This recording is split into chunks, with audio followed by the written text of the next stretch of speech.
aistreoir hacht an tasí a section Raymond ó Ciarain gohfuil an den time fáilte le ranch bléti agus dúil ó réad anachchanstíon agus beidir ar sé rud éigen linn faoin dúlan a bhí rih ag tuairt faoin Odaisé le Compráid na sóisbí le an nGaeilge den time.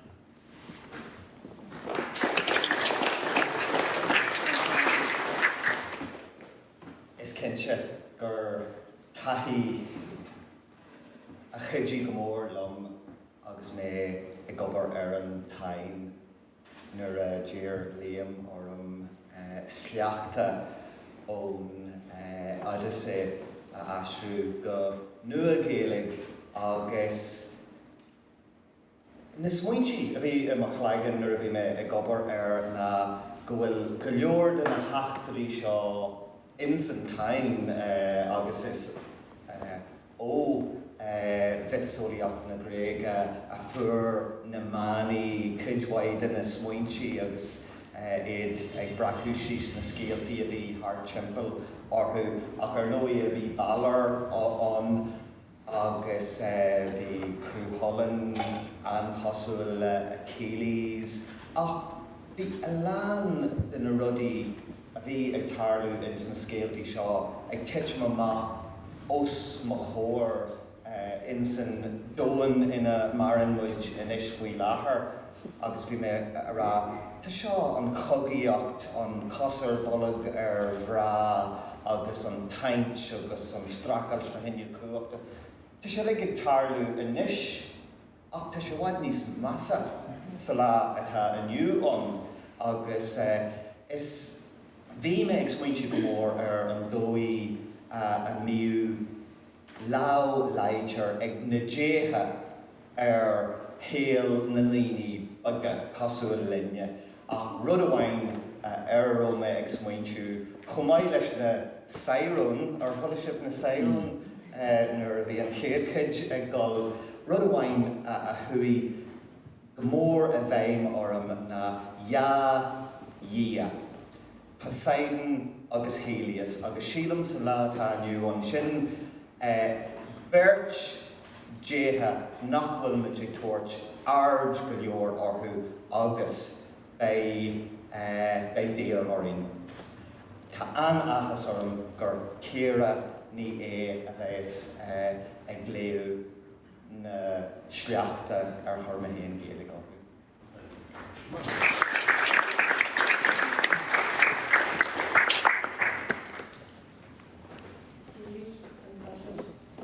So by carriage dating himself, so we walked up to rain as he heard home, and we went so fast on the house. And he came back, August Mark. Tagan Odaisé Awalia, in your score bleam scar on winter.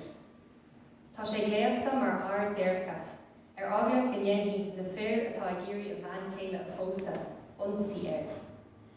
Is we store an Vande Athena the Sul Ya Hagenship. Rule Athena Odaisé than a slot or Dreifka. Where she lay the von of his cloaked yale, diary chain smoke. Hanig bla na hoiga eye. Schnig das face o hope. Dimnig Athena way and shin Lewis aim. Chui Odaisé na haigneachta is steach sa bhohan ina rá bhach. Dumpig Telemachus a chud súil ón rarc agla gur dia a bhí taca ina bháthir. Tá ahrú tubanar tá strán sé Tá do chud éidig difriúil. Tá cuma fear óig Is cínta gur diahu, duine ó bhlua na bhlais. Bhí ceansa mar sin, ag an nachráí with ibertí dór a líonta chuit, ag go gúdi tú sin ó og. Ní dia mé a bhín inún sa Odaisé. Is mé dahar féin. Mis sé féin is cúis leis an grach agus leis an grá a doling siad faoi chus a naide. Agus an méid seo ráta ag Odaisé. Chrum sé, le póg a chóirt dá bhach. Hit jóra troma an na húla ar a lecin agus ar an talamhan sin. Go dtí seo, in anneoing oling Odaisé, dairigh leis srí na chuinál cuioine na neor. Bhór an tíú a bhí halamachtas lena raibh tarlú. Ní thiocachta sé, gur tú féin machar cuioin Odaisé. Is duine den déithe siúriú go cínta a tháinig an seo le go mbeadh níos mó broanar agus níos mó cuinte le déanamh go. Ní bheadh duine déanana ábalta ó go dhéanamh den sean mar rinne tú an sin, gan cuidú ó lábhan in éithe. No méid amháin, sean duine catta a dhéanamh, agus a dobanna, duine díoga ó na flaithis nuas a bhios mo chóir. Ní chóir go mbeadh do cheach míontasar sa Odaisé, agus ní thiocfaí Odaisé bit eile chuoithe, seachas an fearr atá do chuideachta anois. Fiche bliain fada den olingt agus cuid mhór den am sin curtha isteach agam ghrim leathan curach na farge. Go dtí gur éirigh liom fille hir mo thuúchais. Gan lámh a tína, ban dia an bhrua, ní féin an seo. Is a cí atá an chuacht fearóga dhéanamh den sean duine, agus a chorú mar bheith frinte ann. Is firsta don an déithe na rudí seo a dhéanamh. Úsal a dhéanamh den ísio, agus ísio a dhéanamh den úsal. Rug talamachas grain a achar úsal, agus haring isteach le na chrí é. Chuoin siad os ord. Chuoin siad mar bheith olir farge an tú. Grain chu a céile, le na grúba cá a géire. Álas go raibh an nál scalach in ní a bheith stúpa ón a nead ag sealagóirí na túthe. The réir an Rome. Ní raibh sríon na deora a chuoin siad, agus chuoin thug siad go madan, ach a bheith gur leabhar talamachas. Cén long a thóg arás go hitteach acu, agus céir bhíad na mar nGaeilge a thóg tarthaller. Is cínta nar áirigh leat do bhaile go dhéanamh an seo leat féin. In seoí mé an scéal dit a halamachas, cé gur ró ada a chhlacaí sé go homlan, na hachtúir go homlan a inseocht sa Odaisé. Mar nGaeilge ó faéise a bhfuil a gcuid bád mar a bheith seach farge ann a thóg trasna na farge mé. Chodal mé an turf gur fágu chósta éitacha mé. Thug siad bruntain is bhrátha do ór agus de cré uadum agus éide an scup freisin. Dag mé na bruntain is seo i daisce in úb, go dag mé arás faoin na gcuine mas barálinn na déithe mé.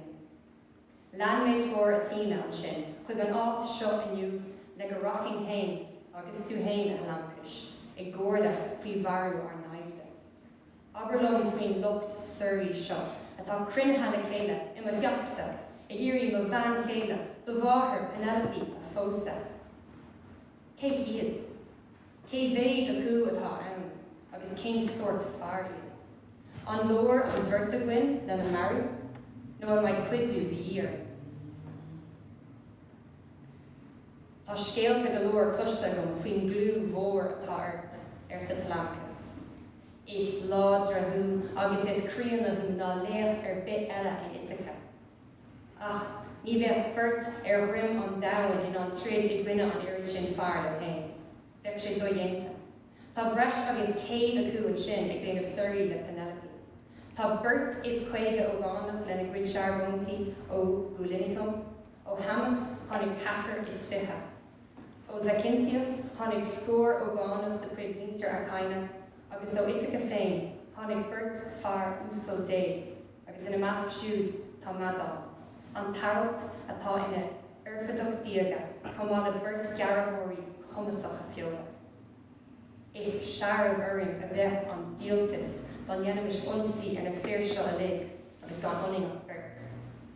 Cínta, is gáid cúil taca a amsú, cuidú a mechamid nábalta in an brathir. Ní leor an bhirrta is bíorhuiit sa Odaisé. Ach, ba tína agus a hathar séas ag trid ar déamh, agus is cínta nach mai aon chuidú breis a dhír agus an bhirt sin a gcuin. Ní bheith teacht ar cúilteach a níos fearr ná na déithe sin sa talamachas. Ach, hús na flaithis a bhíon leithéad, ag rialú idir éir agus dhéithe. Ní bhaid tína ná séas I bhád an gach nar nar hosóí an tríad idir sin hain agus an lucht Surrey sa Odaisé. Ribh sin a helamachas. Go tusa chuig ar deach ag braca an lé, agus bhí ag measca tríd an lucht Surrey seo a bhíon lán de leabhar sa frintach. Ligart nach bhfuil rud ar bit cear. Maidir lomsa, leanhí mise an wiki ó méas, níos muile a ád leis an gachar, agus méid a mi cheannar trú a bhéilech mar dhear. Más drochaí de a thugann si domsa sa frintach, ná bíoh bort dá laidir. Fiú má haramíonn siad leis na cosa tríd an tacht mé ag cachah rudí lom nó bhúla go trom, bí ag ar go díreach ar bhfuil a tarlú. Cuinnig smach ar céin. Ní thorthaí siad ardar bit ar cabbé má iarú ar airí as an obair chairb seo. Ní higann siad an fó nach bhfuil rampú ach an tanás agus an tanró agus é seo rampú go lua. Agus rud amháin eile atá tábhachtach. Tóg gach earlis trudde amach an brintach, agus chur a bhulach sa stóras óirdí. An ceann is fuide ar hiúil an brintach. Nar bhraithí an lucht Surrey wecu an tarm seo, agus nar is roí siad cáhfuil siad. Aber thosa gur bhog tú iad ar hiúil an tut, ar ága go mbeadh siad millte ag an áil na tinne. Mar a tharla dám Odaisé, nar a dag sesin a chuid arm in lí sa hala, agus é ag imeacht ar chugan na trí faoi dheafar. Nuas seo, aber lo gur chur séas mac prunis, bort eile i do chrí. Gan aireoch an lucht Surrey teasí agus iad faoi chonachar an íana. Go rockach siad a chrid, agus go bhíoh duine acu bás. Is cinnte go dar an ófaí nóire ar na fér úsal ús de Surrey seo, agus ar éasta na banis a freisin ba dar loach sé sin.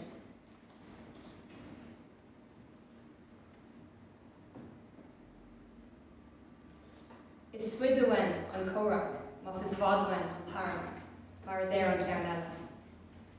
Ach dúin a burt, fág rách líomh, rách lá, agus gá scian. Bíag siad ar láb, ag i djochimadar go gasta ar tuchas an tám. Maidir leis an lucht Surrey, curthaí Palestine agus séas na Jack Corla i dábhain eile. Is tú fuil mo chud fulla, agus fiol mo chud fiola. Bíag sé seo gard do chrí agus soléir de cheann. Nar glunne irid agus créitúir a bháin eile, ní ma ahar, léirtas éasta, ní do bháthir Penelope, ná aon duine de searbhaintí an tí, go bhfuil Odaisé a bhais sa bhaile. Ar an dóí seo, feil móimid cé acu den am ná agus cé acu déir ile itacha atá dílis dúir, agus cé acu nachfuil. Feil móimid freisin cé acu bhfuil mas nó drochhas acu urtsa, ó is tú an tain aidir a bhiciad.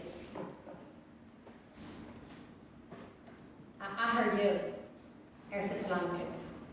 Ní bhuichí tú aon drogal ormsa rid prid lena naimhde. Ach, tá áras ar an cuin bland seo atá go. Cé gur tú hain is far fix an air na gála. Is dóidom nach mai irid masa anúim agus sa hílan tú na fér a hásá mar sin, agus churtha am lúk for a mú ag dul ó bhuine go duine, ag scrúdú a gcuid díalseachta. Le linn an am is seo, bheadh ar gcóir de chréasacha, lucht Surrey do bhaná céile, ag féastíocht lo go sotalach mar san nósló, ar do chuid bí agus ar do chuid dí. Níos faráí siad peoch, mar céile siad iad a lig. Níl a sásan ann. Ná bach le dul hart ar fér a lig. Is féidir é sin dhéanamh, amach an seo. Nuair dheoidh tú ó cuartha ó chéas na scéithe móra é sin dhéanamh. Maidir leis na maná áfach. Bhuailfinn dit fálamach ar bhealach amháin nó ar bhealach eile, cé acu díobh sin a tharraing asanóir ar a daile, agus cé acu náthar.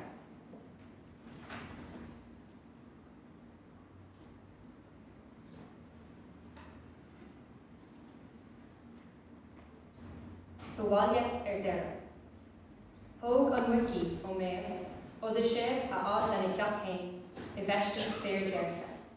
Bhí an printach lán de lucht Surrey Penelope, banna chéile Odaisé. Té thosa a ráig is deachanis ar sa Odaisé leis an wiki, agus fanní mé tamil a bhí le nach mai aon lucht urtsa as mé a bhealach chun an tí seo. Tá mé hain farír Clachta go maith le grada agus le grasál faoin am seo. Ní beag an méid a dulling mé I lár caitheanna agus bhór tunta. Ní bhaid sa bhéad atá Róm I mi cheap chéin ach tuile fullingthe, a nuas an gcuid eile atá fullingthe agam le scór bliain an nuas. Ach is measa fad bullig fullmh ná aon bullingt eile. Is sé an tuchras is cúis le gach bug. Cuireann sé fearr amach an airge acharnach le duchar agus dúirta fulla a dhéanamh dhaoine tíortha eile. Agus iad a caint, thóg cú a bhí an aca láimhe a cheann. Deirg sé a chuid clúas. Argus a bhí ann, cú inún do chuid Odaisés é hain, a dag sé in ia, na bhí seolta a thógáil le dul chugan na trí. Ní raibh feadh le pléisiúr bhain as argus na bhí sé na cú óg lán brí. Ag an tús agus an bháiste hiúil, ba gnách leis na gasúir óga argus a thuirt amach ag sealadh na gabhar agus na goríocha. Ach le fada inis fiúr, rinneadh neamart agus é fágtha charn ílig ag duras an tí. Lá I ní le, ihe a ní ihe a lí sé an sin, snáb le míalta agus le cuitóga. Cé gur achan argus a bháiste ina heasa binacha. Ní raibh de chuachtaige é hain a haint ís congríd a bháiste. Nuair dar Odaisé sios chrop sé a rubal agus le dá chlús a titan. Chléin Odaisé a ceann ar hiúil ó Odaise le nach becaigh sé na deora ag titan ó na húla. Is ionntach lom, bhfuil an cú brá sin caite an gcáran ílig mar sin sé le Odaise. Tá an chuma raibh crop na maithasa trá. An raibh lúg na gosaige nó an maidir tábla a bhíonn le chur taspóint de lucht féasta. Yoga sa Odaise. Seo é an cú a bhór a bháistir bás ar bhád a géim. Mór an trúan nach bhacatú an cú seo agus é an mór a bhachasa sular ág Odaisé é ina dhia nar chuí sé bhí an trí. Bíntach go deo an luas agus an neart a bhí sa cú seo. Níor éigh éon crackway agus é an seaige, do réir an tóireachta é. Ach inis, nach trua a chás, an seo sa chlábar agus a bháistir caite I bhad ó na bhaile dúchais. Ní thugann na maná order bit inis agus a bháistir ar hiúil. Mar sin a bhíonn sé I gcónaí, ar imíonn an máistir imíonn a chuacht leis. Ní dhéanann na searbhóntaí a gcuid dúlagas, is fear an méid a deirtear. Tógann séas ile asach leat na maithasa an duine nar dhéantar sclábhí le, agus imíonn an bhachas ar fád nar chailtear an máistir. Chuaigh Odaisé isteach sa teachan sin, agus rinne a bhealach díreach chuig an frintach le bheith cuideacha capréimach colánach an luchsarí agus iad I mún féisteachta. Ba ar an nóméid sin a rug a scamal dómh an bháis graim ar bheocht argais I níos scór bliain ag fannacht le fille a bháiste. Ba é Telemachus a chunig an wiki teachtasteach chuig an printach ar dús. Dír sé ar teachtasteach ar Odaise. Déag ó Odaise thart agus thug stóil gur hí in acha le Telemachus mach an tí. Thug an taralt pláta fiola agus báscéad dó. Tréis tamil is teach le Odaisé é hain sa printach, gléasta I mrathtóga fér deircha agus é gumpar madí an bhacaigh. Stad sé ar an tarseach taobh stiúil an doras, agus chuir a rinn leis an gúile a líonta a rinne siún ar ord ilta dó, blianta ó hin roimh chugan na trí. Ní cara maith an nóide ag fearr in am an ghátear, a dúirt Telemachus, agus dír ar an wiki a rán agus dúirt an fiola a chóirt an strán séir seo. An sin, dír sé ar an strán séir, dul hart ar an luchsarí ag luirg deirce. Go maiigh séas ilachúachta Telemachus, agus go méidí sé a stór as an gnáaltas domsa aniu ar sa Odaisé. Chuir sé an bia a thug Telemachus dó sios ar a cheanna bhála geobalach ar an tal. Dis sé a chuid an sin fada sa bhí síimsóir ó neamh, Jay Modicus ag conna amhrán ó riamh an bhlachas. Críochnaigh an amhránaíocht agus críochnaigh Odaisé a chuid ag an am céine.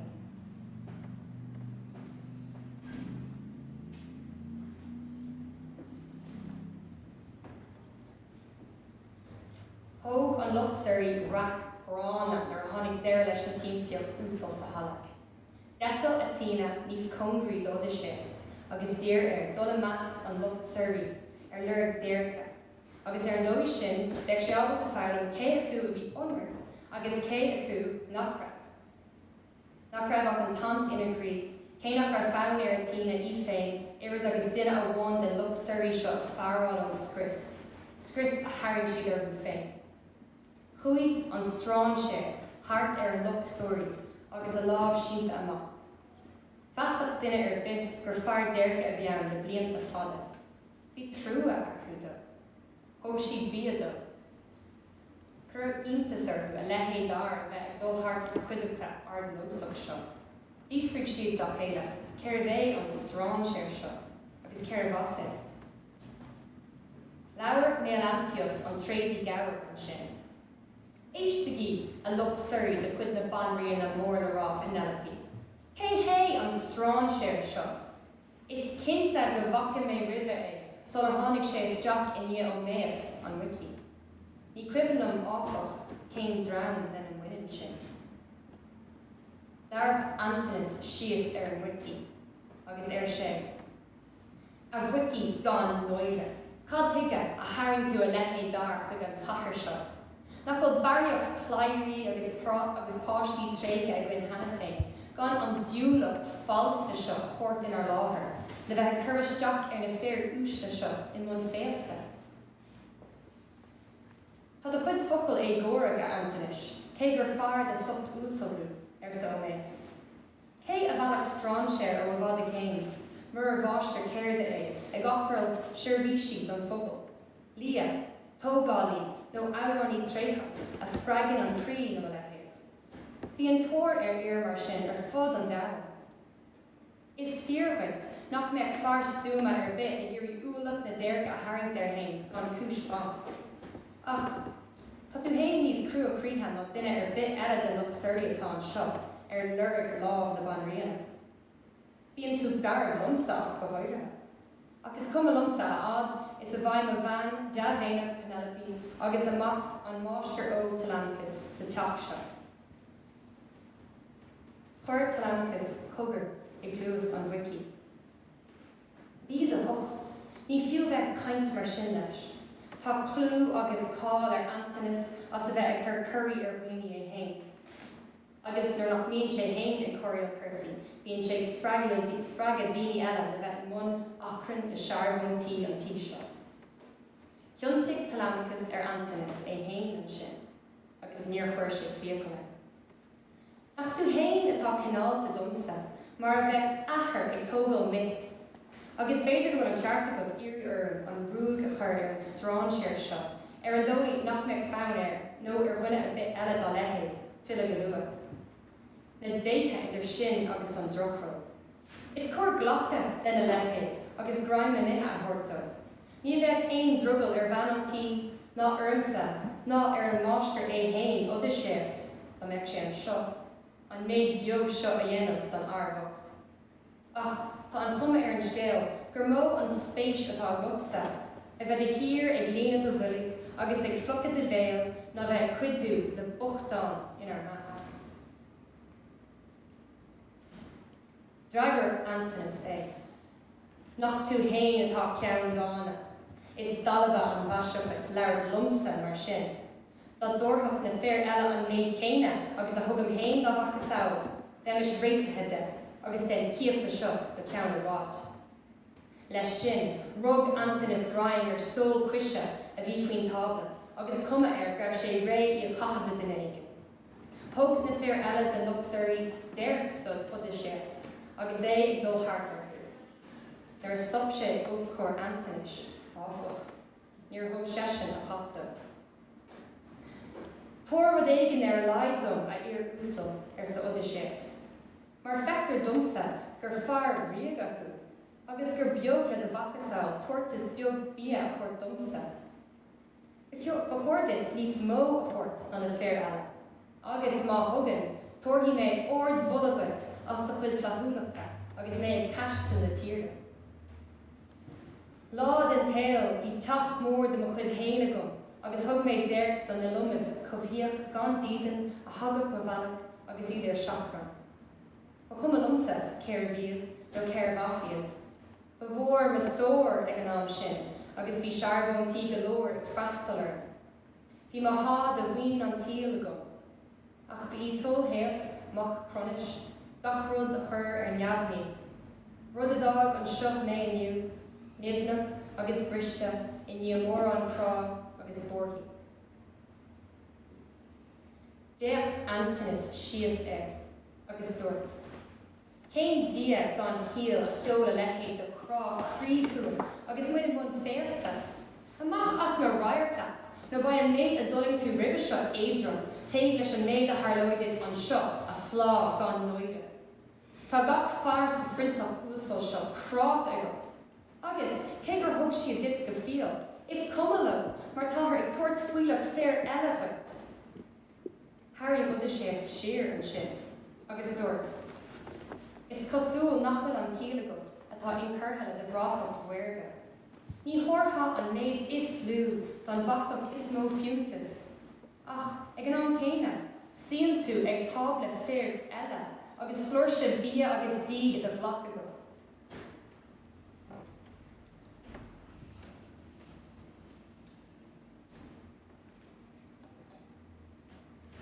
Tháinig racht ferga ar Antanas leis sin.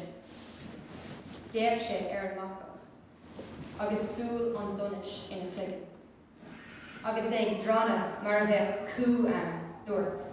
Ní ábhí tú an chala seo agus le cleachtacha leat in dhéana focail nimhe sin arála. Leis sin, chap sé an stól cuise le Odaisé á bhúla ar an rim ag bun na gúlainna, ach cheas Odaisé có brúin le carú. Chris sé cheann gan focail eile ará. Líonú crí Odaisé le feann dúrcha díaltais. Bhí am na canúna ag dridan leis.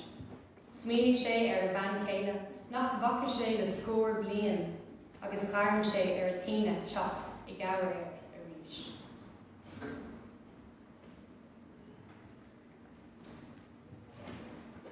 Ní na gus agus achant an chuile. Chúi Penelope chun cainte leis an strán sé, a fáil amach an raibh stéalaige faoin na fear céile Odaisé. Chuir sé iontas arbhí irid ólais a bhí ag an strán séir seo ar na fear céile, agus ar cogadh na trí. Dinis Penelope dósan faoin lucht Surrey agus a cuid iireachtaí féin mhuiile chuir arthú, madidir leis an pósa, tríd an méid den gúna pósa bhí fit a cí a rith an lé a scuile óna céile is síthe. Thór an strán séir seo, dúchadh Odaisé a bháile go cínta, agus nach I bhád eile a bheith ar go fan.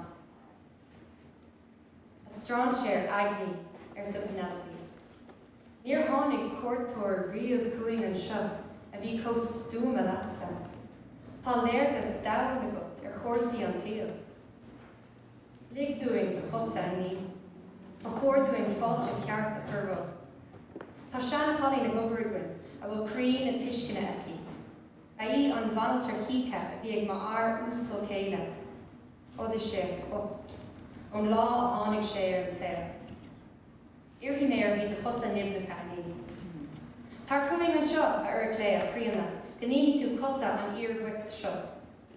Tá a chuid láb agus a chuid cos, mar a bheith lábha agus cosa Odaisé san is tócha, in níos scór bliain. Nach gasta a hitain na blianta ar agus iad faoi flaachta na thurcóide. Crum an seanachalín a haig isteach I musa a lá, agus hit deor a teo ón a cuid súil. Ag smaoinmh ar a máiste a bhí si. Mul léan, thug séas a chathair na splachacha tornaí grán chuid tar buna ar bit eile. Thug tú alta úil do na décha. Níor afral aon riamh an iiri sin íbertí luisce na hecatón de héas agus a rinne tú hain. Níor ir tú riamh mar cútub ach gur sricá blianta na seaníise. Le bheith ná déin de éon bhach talamachas a thógáil mar dhéanamh athair bith eile. Nach trua ar gás, nar il tú ó chugad na trí, agus bhfuil tú ar hiúil a go bhaint ar hain I dtír cribhíoch, agus na maná an sin ag spuca as agus cínta, agus tú ar lurig deirce ó lucht an tebhris. Mar dhéanann na bitsecha grán as a teachsa latsa a strán sé. Ní hiantas ar bith nar wacht at ligan déin duine acu sin lucht a céasca, a cos a buchta a ní. Ach, lig domsa a strán sé chuoin. Déin mé ar son na maná cnasta seo Penelope, agus ar do hon féin. Ní beag an trua atá gom chuite mo chrí. Ach, éist, is fear an méid a dúirt an bháistras chóir. Is only strán séir de ról a tháinig chun an tí seo ar lurig deirce.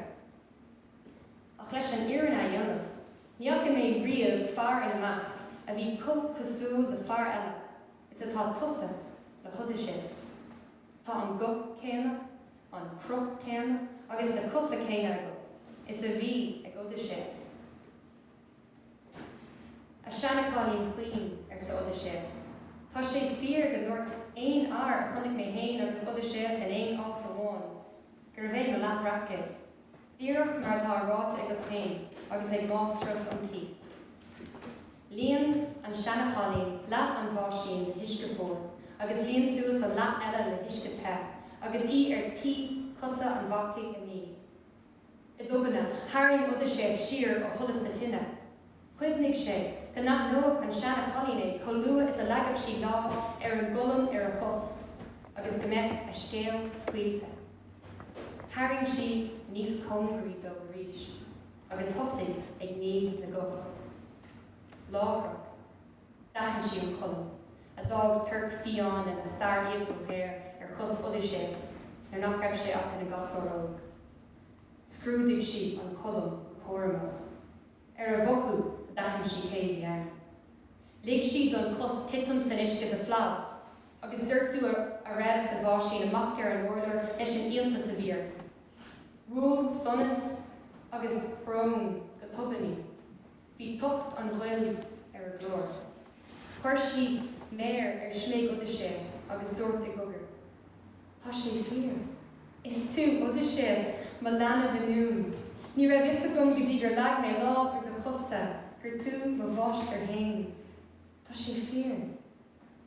Déach sí go dro Penelope agus fánar bhí inseachtaí gur bheith fear céile tátaí ó bháile. Níor chuir Penelope súntas ar bit sa bhéid de bhí ag tarlú, mar bhí a hard tarraingthe go huile is do thomlan den bhirt eile ag an tíine. Rug Odaisé gráim scadamháin ar an tanacháilín lena lámh jas, agus tharraing chuig a héanaí lena lámh clé. A bhathaíon dhill ar sé os ísio, ar bhaile mé a scris. Tusa a thug an chiaachtam ar nach raibh mé ach lá díis. Tá mé níos scór bliain a chatham ag déanamh má bhealaigh a rais an seo chuig má bhaile dúchais. Tá is a gutsa inis cé mé, ach chuinnig go héine. Mar má anamíon aon duine eile sa tach seo cad é atá tarlú, agus má ágan na déithe man neartagum leis an lucht creasach suirí seo a chlí, níos fearáilí mé irid agus duine acu. Ná tusa ach an irid má churann tú stop leis an bhlean seo, nó le tull na néithe. A fáiste má chrí ar sa cléa. Ró gasta a leabhríonn tú. Tá is agat an metal as a bhfuil mé dénta. Bhaid mé go balla de cloch. Is féidir leat bra ar bhar. Mas til leis na déithe go gurthaí tú deire leis an lucht suirí seo atá do chásathe. Déanaí mé na maná a bhí dílispeit, agus iad siúd a bhí fealtat agus a licar de bhí fach hain a anamú. Ní bhechar é sinna inseacht do bháthaí a dúirt Odaisé, mar ba is a gom hain go mac cé hiad, agus a gom hain a bheith sé an breithúnas a thuirt orthú a le. Níl a déanamh gutsa ach an scéal seo a chuinál a gut hain, agus ligand gan a déithe ara a thuirt do gachar deile. Leis sin, tharraing Odaisé níos congraí de cheas na tine, agus lig don seanacháilín a chusa a ní agus a olú. Haring sé na ceartacha nuas thar a cholam ar bhí sí críocha.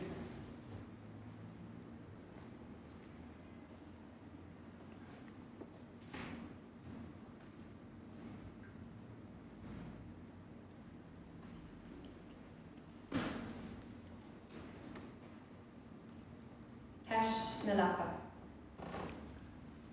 Buineann Odaisé an comórtas báúiríochta a chocraigh go bhain céile leis an suriaach a bhíontaí aráimú lena pósa. Deanann sé Sleachte ar an lucht suriam sin le cuidiú hlamachas ó méas agus a féin. Tá luachar ar Penelope chuil a fear céile tacaí amháile. Ach, áras ar bhí ag an am céine, gur bé a fear céile é. Chur ar a cléir ola odóige ar chracan Odaisé nar a tháinig sé amach an ócadán, agus gléis si san éide is fearr sa teachtaí. Chur a tíine faoi chríocht áileachta an sinne a rinne fearr níos iarda agus níos neartfar de. Bhí fult drá grúga éireanais, agus ar nós bláhan a haigsa. Bhí sé mar bheith ségar a líana de chuid alíontóra áard ilta a dag ina dhia é, ag lundrú ó bhun go bór le chóir agus le hargant. Hí sé ar an gahir ó scór a bhná céile agus dúirt. Is aisteach an crí a thug déthe Olympis chuit a Penelope, nach féidir a dhéanamh níos buige. Ní dhéanamh aon bhean eile a crí có crua is atá do ceansa, le fáilte a chuinál siar ó na fearr céile, i ní a scór bliain a scartha, ag coga agus ag armú, agus é ní ag teach do bhaile go go bhaile dúchais sa deire. A ur a cléir a chrí, sochraigh glabad am hain, agus codlói mé dom hain, mar is crua an crí atá ag léamh mar ná céile an seo. A tréin a dragar Penelope. Níl mé bródú agus ní beaglam hu. Níl éon iontasar amach an irid chuoin bhrá atá róm, mar is mac is cuibalm an cinál fér a bhí am ar céile, agus é gimach do itacha ar lom na rábhí fáda. Thiontaigh si chuig ar a cléir. Tóg amach an seo an stuc láidir lapa a rinne mar céile lena lábha hain. Chur amach an seo í, agus córaigh le lomar cuireach, le rugga agus le bratacha é. Bhaghasta é seo don strán sé, agus bhí is ag Odaisé go maith. Tháinig a curí ar, agus bhí brí sna focail a dúirt sin lena bhean céile. Cé a bheith ábalta ar lába a bhugad áit ar bit eile. Bheith sin dóienta ag an ár is láidir ar brim an dagan. Ní bheith ach dia ábalta an lába sin a bhugad, an dóigh bhfuil si déanta, go dagan is go casta. Tá rún mór ag an lába céine. Mé hain, agus níor éon ár eile é a thóg an lába sin. Bhí crown ológ, fad dilóg ag fás a chóirtaiste, bhí a stuc cotrub le colún, agus dás a chud créimhacha go tréin. Thart ar an ground seo, a thóg mé seomra ar bósta, agus chuir críoch leis, le clocha, teanta chéile. Chuir mé daon mach suas, agus croch dúirse teanna, an sin ghear mé ar fiúil na créimhacha de lógacha, agus bhar an stuc ó meán a níos, agus líomh mé go córamach é le táil, en a dhéanamh go díreach le feadh. Ar seo, rinne mé cuala na lapa, inar chuir mé na puil go halíonta le hágar, hní mé amach ar lába an sin. Go dtí go raibh si ré le masú, le thóir, le hargad agus le habhar freisin. Hí mé ílacha dábhethe a raibh dá curca orthu trasna na lapa an sin. Lom hain a rinne mé an obair seo. Seo an rún a dhearbhíon, má si an lába céine san áit céine í lába ar bósta. Bhí glúna Penelope ar cruith, ád is a bhí a fearr céile ag caint. Leá na focail seo a chrí. Ní thiocach le fearr ar bit eile na rúin seo a rá ach a bháin Odaisé. Ris si chuige, agus í dál ag na deora. Rug si grain winial air, agus fóg a ceann a ríis is a ríis. An sin dúirt si, ná bhí ag feargart lom a Odaisé. Bar tishcan acu, riad an á. Bí the déthe a lag an tribhóid seo a lig ar. Ba bheog lo, dynú cadr mar nóig a hiasan seo, agus scar si sin ó na cé, agus seo an ismuid ar hairseach na seaní sin. Ná bí teann na farig, nar chur méid fear na fáilte ró, agus an dá lág sínta amach agam. Ní ar bheann ach an scád dúrcha bortha a bhí ar, gur fialtóir cráte críb eile a bhí anna, tácha an seo le mo bhela, le bréige. Ach ní buildó mé sin inis. Is tú mar céile agus rún mo chléim. Bhí brón mór I gríg Odaisé agus é géiste. Chuoin sé deora ar cheann na bhaná. Chuir siad an áilte céine rih a chéile an sin, agus a churtha mar nGaeilge, an nearnach Poseidon a lom is scris an whip ar an airge mhór. Ach, ar tháinig cúpla duine acu slán ó chunta an máta, agus a bhí inis ag snád a dír, cuirt an táille tubh ar a gcuirt. Mar an ggéine leis an fáilte a chuir siad a tháinig slán ó bhuimh na ghorcha Poseidon rih an trá, a bhí an áilte a chur Penelope agus Odaisé ar a chéile, iníon na mblianta, fada, fannachta. Ní raibh feann ar ceachtar acu, scuile leis an duine eile. Mar seo a bhí siad, Graim docht ar a chéile, ag cuioine le hábhas, nuair a thóg lampas agus péitón, capal bhrátha a géine, méar a deargan na maidin a cúthú ón iarthar, I níon a híthe fada seo in Ithaca. Mar a rinne siad, gan te, go húsána.